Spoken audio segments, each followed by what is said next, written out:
উইসকনসিনে NBC নিউজের সাক্ষাৎকারে মেজাজ হারালেন মার্কিন প্রেসিডেন্ট ডোনাল্ড ট্রাম্প। 6 জানুয়ারির দাঙ্গা এবং ক্যালিফোর্নিয়া নির্বাচন নিয়ে সঞ্চালক ক্রিস্টেন ওয়েলকারের তীক্ষ্ণ প্রশ্নের মুখে কোনো প্রমাণ দিতে পারেননি ট্রাম্প।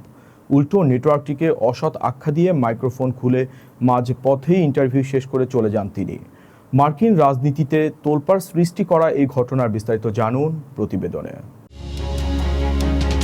আমেরিকার রাজনীতিতে ডোনাল্ড ট্রাম্প মানেই যেন এক অন্তহীন ঝড়। সম্প্রতি এনবিসি নিউজের জনপ্রিয় শো মিট দ্য প্রেসের মডারেটর ক্রিস্টেন ওয়েলকারের মুখোমুখি হয়ে আবারও এক নজিরবিহীন কাণ্ড ঘটালেন তিনি। ইন্টারভিউ চলাকালীন তীক্ষ্ণ আর তথ্যভিত্তিক প্রশ্নের মুখে পড়ে এক পর্যায়ে মেজাজ হারিয়ে মাঝপথেই স্টুডিও থেকে ওয়াক আউট করেন মার্কিন প্রেসিডেন্ট। ঘটনার সূত্রপাত ইন্টারভিউয়ের শেষ ভাগে।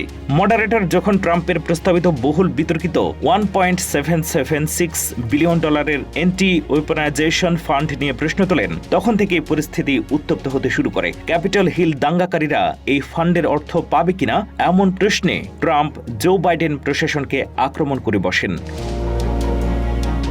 কিন্তু বিতর্ক চূড়ান্ত রূপ নেয় যখন ট্রাম্প আবারও দাবি করেন যে 2020 সালের নির্বাচনটি ছিল সম্পূর্ণ কারচুপি ও নোংরা।